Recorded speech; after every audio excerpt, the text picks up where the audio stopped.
7 days breakfast recipes பார்க்க போறோம். சுரக்காய் சப்பாத்தி பண்ண போறோம். 300 கிராம் சுரக்காய் எடுத்து வச்சிருக்கேன்.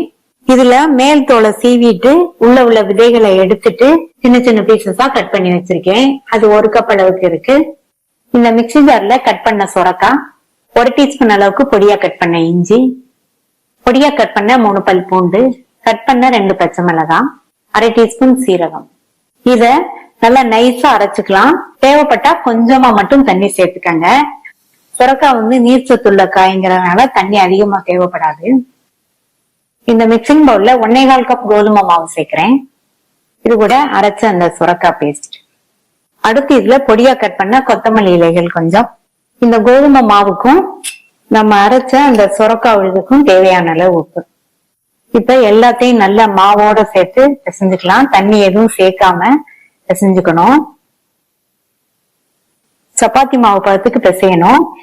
இந்த மாவு நம்ம பிசைஞ்சதுக்கு அப்புறம் தளர்வா இருந்தா அப்புறமா கொஞ்சமா மாவு சேர்த்து பிசைஞ்சுக்கலாம்.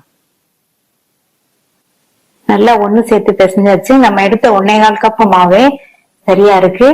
மாவும் இந்த அளவுக்கு தளர்வா இருக்கு. இத நல்லா ஒரு தடவை பிசைஞ்சிட்டு லைட்டா ஒரு 1/2 ஸ்பூன் மட்டும் எண்ணெய் சேர்த்து பரட்டி வச்சு 5 நிமிஷத்துக்கு மூடி வச்சிடலாம்.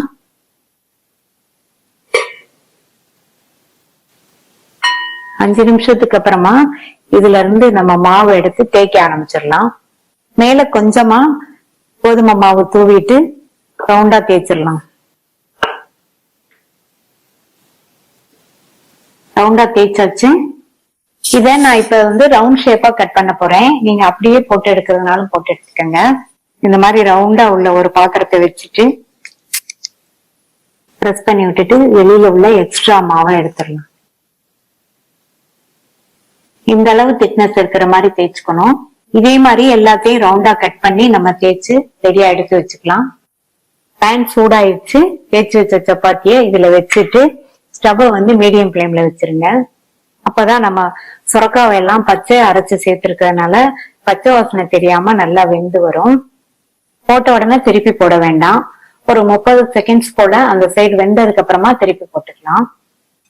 திருப்பி போடுறதுக்கு முன்னாடி கொஞ்சமா மட்டும் லைட்டா எண்ணெய் சேர்த்துட்டு திருப்பி போட்டுக்கலாம். இந்த சைடும் கொஞ்சமா எண்ணெய் சேர்க்கிறேன். குழந்தைங்க சாப்பிடுற மாதிரி இருந்தா நீங்க நெய் சேர்த்துக்கலாம். நெய் கூட கொஞ்சமே சேர்த்து பண்ணா டேஸ்ட் ரொம்ப சூப்பரா இருக்கும், ஹெல்த்தியாவும் இருக்கும். 2 சைடுமே சப்பாத்தி வெந்துருச்சு. ஒரு தடவை பரட்டி போட்டுட்டு எடுத்துட வேண்டியதுதான். சும்மா சப்பாத்தியை திருப்பி போட்டோம்னா சப்பாத்தி ஹார்ட் ஆயிரும். இப்ப ரெடி ஆயிடுச்சு, எடுத்துடலாம். ஹெல்த்தியான டேஸ்டான சுரக்காய் சப்பாத்தி ரெடி ஆயிடுச்சு. ராகியை வச்சு ஹெல்த்தியா ஸ்வீட்டான இடியாப்பம் பண்ண போறோம். ஸ்டவ்ல ஒரு பேன் போட்டு ஹீட் பண்ணிருக்கேன். இதுல 1.5 கப் ராகி மாவு. மிதமான தீயில வச்சு இந்த ராகி மாவை 3ல இருந்து 4 நிமிஷம் வறுக்கணும். லைட்டா சூடேறி வந்தா போதும். 3 நிமிஷமா வறுத்து மாவு லைட்டா சூடேறிடுச்சு. இத உடனே வேறொரு பாத்திரத்துக்கு மாத்திடலாம். மாத்தியாச்சு. இதுக்கு தேவையான அளவு உப்பு சேர்த்து நல்லா மிக்ஸ் பண்ணி விட்டுறலாம். இந்த பாத்திரத்துல 1.5 கப் மாவு எடுத்தோம். அதே அளவு 1.5 கப் தண்ணி சேர்த்துட்டு இதுல 1 டீஸ்பூன் தேங்காய் எண்ணெய் சேர்த்துக்கங்க. தண்ணி இந்த மாதிரி நல்லா கொதிச்சதுக்கு அப்புறமா இத கொஞ்சம் கொஞ்சமா சேர்த்து நம்ம மாவுல பிசையணும். தண்ணியை மொத்தமா ஊத்திடாம கொஞ்சம் கொஞ்சமா ஊத்தி பிசைஞ்சாதான் மாவு நமக்கு கரெக்டான பக்குவத்துக்கு வரும். இப்ப 1 கப் தண்ணி சேர்த்திருக்கேன். மீதி உள்ள 1/2 கப்பையும் கொஞ்சம் கொஞ்சமா சேர்த்து பிசைஞ்சுக்கலாம்.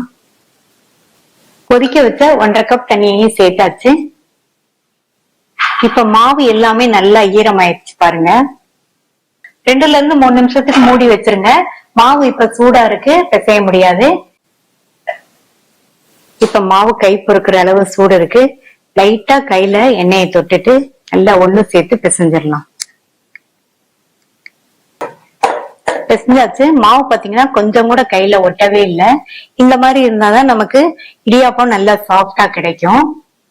இது இருக்கட்டும், நம்ம ஸ்டஃபிங் ரெடி பண்ணிடலாம். அடுத்து இந்த பேன்ல 1.5 கப் தேங்காய் துருவல், 3/4 கப் நாட்டு சர்க்கரை. தேங்காய் துருவலும் நாட்டு சர்க்கரையும் நல்லா ஒண்ணு சேர்ந்து வர வரைக்கும் லோ ஃபிளேம்லயே வச்சு இந்த மாதிரி கிண்டி கொடுத்துட்டே இருப்போம். தேங்காய் துருவலும் வெல்லமும் நல்லா ஒண்ணு சேர்ந்து வந்துருச்சு பாருங்க. இதுல கொஞ்சமா ஏலக்காய் பவுடர், 2 பிஞ்ச் டேபிள் சால்ட் நல்லா மிக்ஸ் பண்ணி விட்டுட்டு ஸ்டவ் ஆஃப் பண்ணிட்டு இதை வேற ஒரு பவுலுக்கு மாத்தி வச்சிடலாம். ஸ்டஃபிங் ரெடி ஆயிடுச்சு. இடியாப்பத்தை பிழிஞ்சிடலாம்.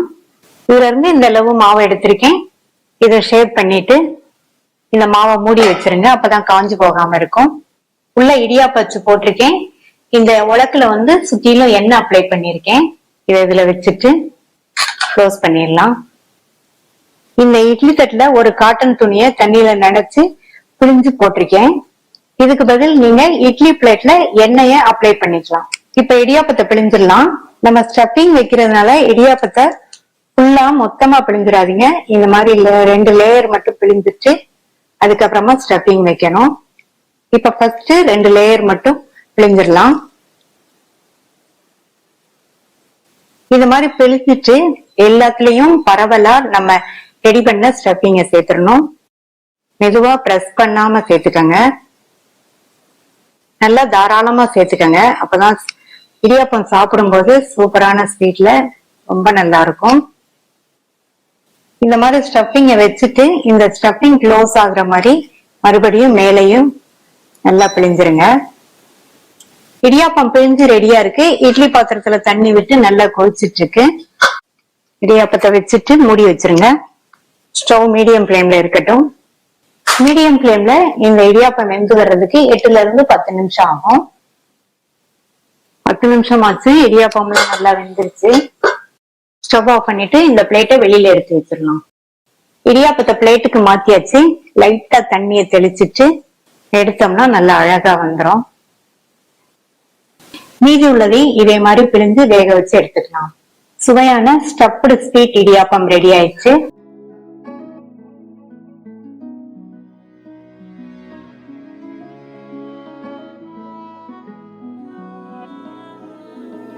ரெண்டு விதமான ஈஸி டேஸ்டி சட்னி பண்ண போறோம். கட் பண்ண 2 மீடியம் சைஸ் வெங்காயம், 3 காஷ்மீர் மிளகாய், 2 ஆர்டினரி மிளகாய், 1 இன்ச் அளவுள்ள புளி, 1 டீஸ்பூன் பொடித்த வெல்லம், 1/2 கப் தேங்காய் துருவல், சட்னிக்கு தேவையான அளவு உப்பு. இதுல 1/4 கப் போல தண்ணி சேர்த்து இந்த அளவுக்கு நைஸா அரைச்சுக்கோங்க. இப்ப இதை வேற ஒரு பவுலுக்கு மாத்தி வச்சிடலாம். மிக்சி ஜாரை கழுவி கொஞ்சமா தண்ணி. கோகனட் கிரீன் சட்னி பண்றதுக்கு இந்த பேன்ல 2 டீஸ்பூன் எண்ணெய். எண்ணெய் சூடானதும் இதுல 1 கப் தேங்காய் துருவல். தேங்காய் துருவலை லைட்டா ஒரு வதக்க வதக்கிட்டு 1/2 கப் புதினா இலைகளும் 1/2 கப் கொத்தமல்லி இலைகளும் எல்லாத்தையும் சேர்த்து ஒரு வதக்க வதக்கி விட்டுட்டு ஒரே 1 நிமிஷம் மட்டும் இருக்கட்டும். இத உடனே வேற ஒரு பிளேட்டுக்கு மாத்தி ஆற விட்டுறலாம். ஆறுனதுக்கு அப்புறமா இதை மிக்சி ஜாருக்கு மாத்துறேன். இது கூட கொஞ்சமா கருவேப்பிலை இலைகள், 3 பச்சை மிளகாய், 1/2 இன்ச் அளவுள்ள இஞ்சி, 2 பூண்டு, 1 டேபிள் ஸ்பூன் வறுத்த வேர்க்கடலை, 1 டேபிள் ஸ்பூன் பொட்டுக்கடலை, 1/2 இன்ச் அளவுள்ள புளி, சட்னிக்கு தேவையான அளவு உப்பு. சட்னிக்கு தேவையான அளவு தண்ணி சேர்த்து இந்த அளவுக்கு அரைச்சுக்கணும் நைஸா. ஆனியன் கோகனட் சட்னி தாளிக்கிறதுக்கு இந்த பேன்ல 1/2 டேபிள் ஸ்பூன் எண்ணெய். எண்ணெய் சூடானதும் 1/2 டீஸ்பூன் கடுகு, 1/2 டீஸ்பூன் உளுந்து, கருவேப்பிலை, ஒரு கட் பண்ண காஞ்ச மிளகாய், 1/4 டீஸ்பூன் பெருங்காய பவுடர். இந்த தாளிப்பை நம்ம ஃபர்ஸ்ட் அரைச்ச ஆனியன் கோகனட் சட்னில சேர்த்துடலாம். கோகனட் கிரீன் சட்னி தாளிப்பு போடுறதுக்கு இந்த பேன்ல 2 டீஸ்பூன் எண்ணெய் விட்டு சூடாயிடுச்சு. 1/2 டீஸ்பூன் கடுகு, 1/2 டீஸ்பூன் உளுந்து, ஒரு கட் பண்ண காஞ்ச மிளகாய், கருவேப்பிலை,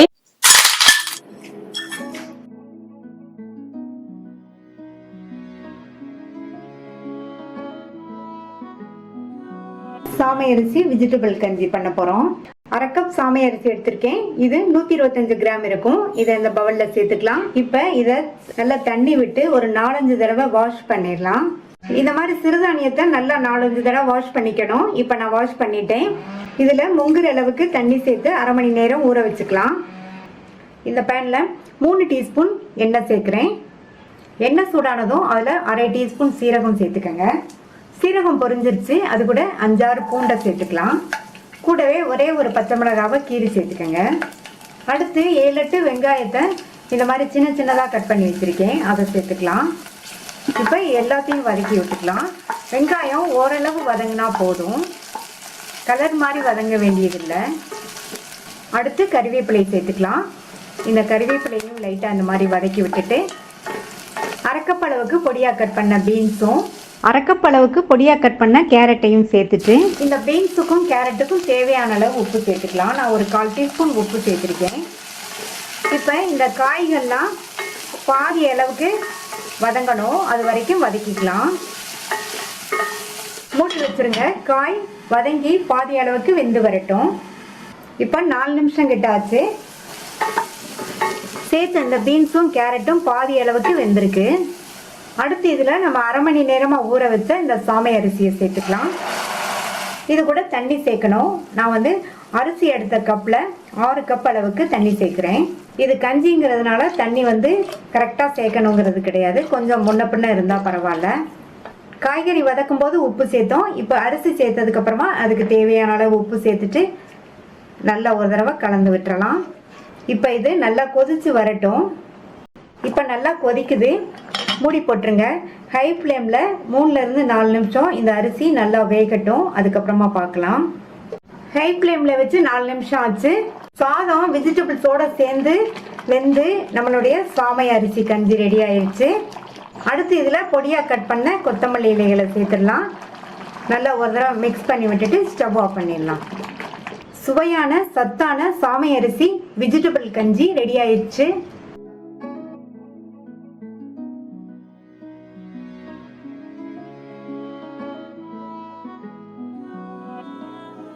சேமியா உப்புமா பண்ண போறோம்.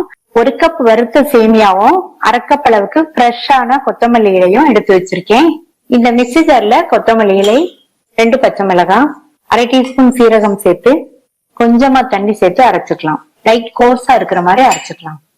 இந்த பேன்ல 1 டேபிள் ஸ்பூன் நெய் சேர்த்து சூடானதும் இதுல 1/2 டீஸ்பூன் கடுகு, 1 டீஸ்பூன் உளுந்து, 1 டீஸ்பூன் கடலைப்பருப்பு, இது கூட கொஞ்சமா முந்திரி சேர்த்துக்கோங்க.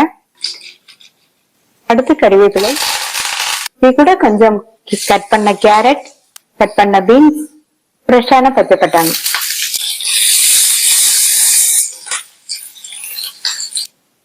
வெஜிடபிள்ஸ் எல்லாம் 2 நிமிஷம் வதங்கிட்டு இதுல கோர்ஸா அரைச்ச கொத்தமல்லி பேஸ்ட சேர்த்துட்டு இதையும் மறுபடியும் நல்லா 1 நிமிஷம் போல வதக்கிக்கலாம். அடுத்து இதுல 1 கப் சேமியாக்கு 1/4 கப் தண்ணி சேர்த்துக்கலாம். இதுக்கு தேவையான அளவு உப்பு. நல்லா கலந்து விட்டாச்சு. இந்த தண்ணி நல்லா தளன்னு கொதிக்கட்டும். இந்த மாதிரி கொதிச்சதுக்கு அப்புறமா சேமியாவை சேர்க்கிறேன். சேமியாவை சேர்க்கும் போது ஸ்டவ் சிம்ல இருந்தது. இப்ப சேர்த்ததுக்கு அப்புறமா ஸ்டவோட தீய கொஞ்சம் கூட்டி வச்சிருங்க. நம்ம சேர்த்த தண்ணி எல்லாம் சேமியா நல்லா இழுத்து வெந்து உதிரியா வர வரைக்கும் இந்த மாதிரி கலந்து கொடுக்கணும். சேர்த்த தண்ணி எல்லாம் நல்லா இழுத்துச்சு. இந்த ஸ்டேஜ்ல மூடி போட்டு ஸ்டவ்வை நல்லா சிம்ல வச்சிருங்க. ஒரு 5 நிமிஷத்துக்கு இருக்கட்டும். இடையில அப்பப்போ ஓபன் பண்ணி பார்த்து கலந்து மட்டும் கொடுத்துக்கங்க. சிம்லயே 5 நிமிஷமா வெந்து நல்ல உதிரா வந்துருச்சு. கடைசி இதுல கொஞ்சமா நெய் சேர்க்கிறேன். ஸ்டவ் ஆஃப் பண்ணிடலாம். டிஃபரெண்டான டேஸ்டான கொத்தமல்லி இலை சேமியா உப்புமா சூப்பரா ரெடி ஆயிடுச்சு.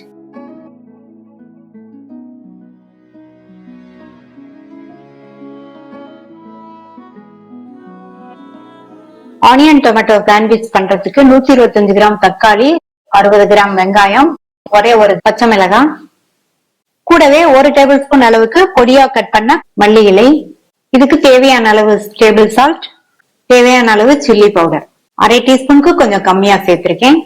இப்ப இத கைய வச்சு நல்லா மிக்ஸ் பண்ணிக்கலாம். எல்லாத்தையுமே எந்த அளவுக்கு பொடியா சாப் பண்ண முடியுமோ அந்த அளவுக்கு பொடியா சாப் பண்ணிக்கலாம்.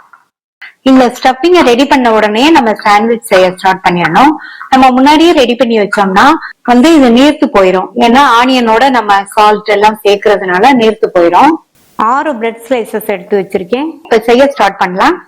இந்த பேன்ல 1 டீஸ்பூன் நெய் லைட்டா இதை ஸ்ப்ரெட் பண்ணி விட்டுட்டு ஒரு பிரெட் ஸ்லைஸ வச்சுட்டு அது மேல நம்ம ரெடி பண்ண ஸ்டஃபிங்க ஸ்ப்ரெட் பண்ணி விட்டுறலாம். ஸ்டவ் லோ ஃபிளேம்லயே வச்சு ரெடி பண்ணுங்க. மேல ஒரு ஸ்லைஸ் வச்சுட்டு மேல் பக்கமும் கொஞ்சமா நெய் சேர்க்கிறேன். இத இந்த மாதிரி லைட்டா பிரஸ் பண்ணி விட்டுட்டு அந்த சைட் டோஸ்ட் ஆகி வர்றதுக்கு 1 நிமிஷம் ஆகும். இத மெதுவா இந்த மாதிரி திருப்பி விட்டுருங்க. இந்த சாண்ட்விச் ரொம்ப டேஸ்டாவும் கிரன்ச்சியாவும் இருக்கும். இப்ப திருப்பி போட்டு அந்த பக்கமும் டோஸ்ட் ஆயிடுச்சு, எடுத்துடலாம். டேஸ்டான ஆனியன் டொமேட்டோ சாண்ட்விச் ரெடி ஆயிடுச்சு.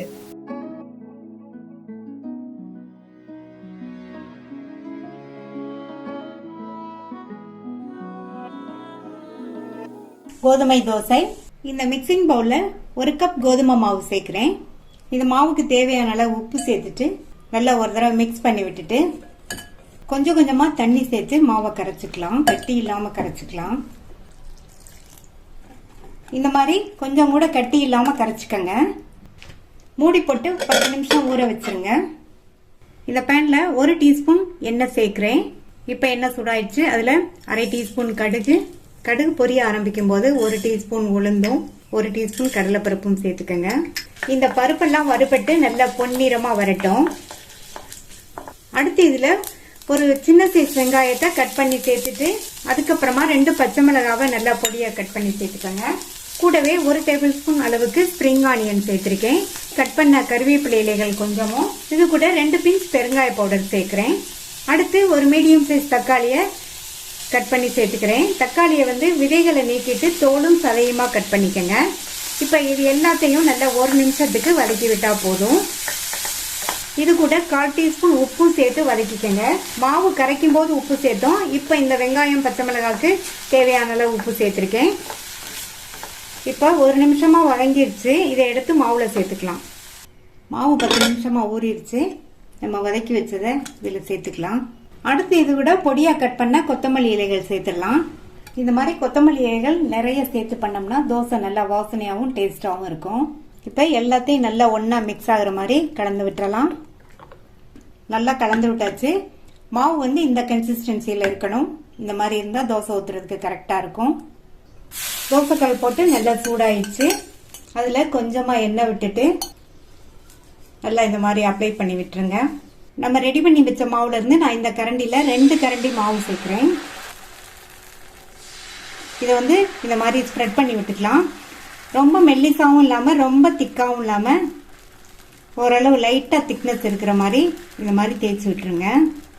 தோசை வெந்துட்டு இருக்கும் போது ஸ்டவ் மீடியம் ஃப்ளேம்லயே இருக்கட்டும்.